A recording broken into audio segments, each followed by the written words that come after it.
ষাট।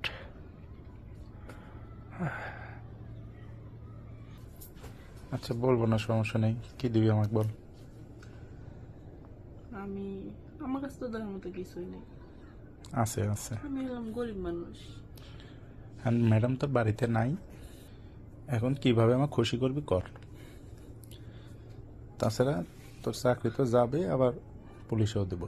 না স্যার, আমি এখন কেমনে খুশি করলে আপনি খুশি হবেন সেটা বলেন। এখন তোর ম্যাডাম বাসায় নাই, এখন তুই কি করবি কর। ম্যাডাম কই গেছে? তোর ম্যাডাম বাইরে গেছে, আসবে না, দেরি আছে, রাত্রে আসবে আজ। এখন আমি আপনাকে খুশি করবো, একটা শর্ত আছে। কি শর্ত? আপনি সত্যি ম্যাডামকে বলবেন না তো? না ম্যাডাম বলবো না, উল্টা তোর যে কয় টাকা লাগে আমি দেবো। যদি বলে দেন। বলবো না রে। সত্যি কিন্তু? সত্যি। তাইলে আপনি আমার কাছে কি চান? আমি আপনাকে খুশি করব, ঠিক আছে? হ্যাঁ আমার খুশি করবি। তোর ম্যাডাম যখন থাকবে না তুই আমার কাছে আসবি, সময় কাটাবি। পয়সারও লাগে। আমি দেবো, তোর কয় টাকা লাগবে আমি দেবো, তোর সমস্যা কি? ওই কথা ম্যাডাম বলবেন না? না না, সত্যি? বেতনের বাইরে তো এটা দেবো। এটা কি আমার টিপস? হুম, যেমন খুশি করবি তেমন পাবি। আমি কি পারবো খুশি করতে? চেষ্টা করে দেখ।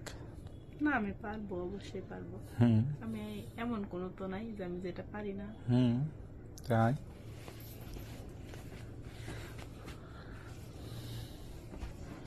দেখেন স্যার, আজকে আমি আপনি কি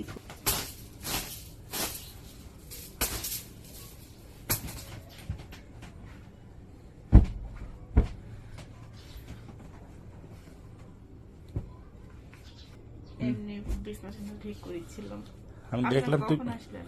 আমি তো এখনই আসছি, আমি তো দাঁড়াতে দেখলাম, তাই না? না স্যার, বললেন না। বললে না। আমার নতুন চাকরি কেবল 2 দিন হলো জয়েন করছি, আমাকে বের করে দিবি। না,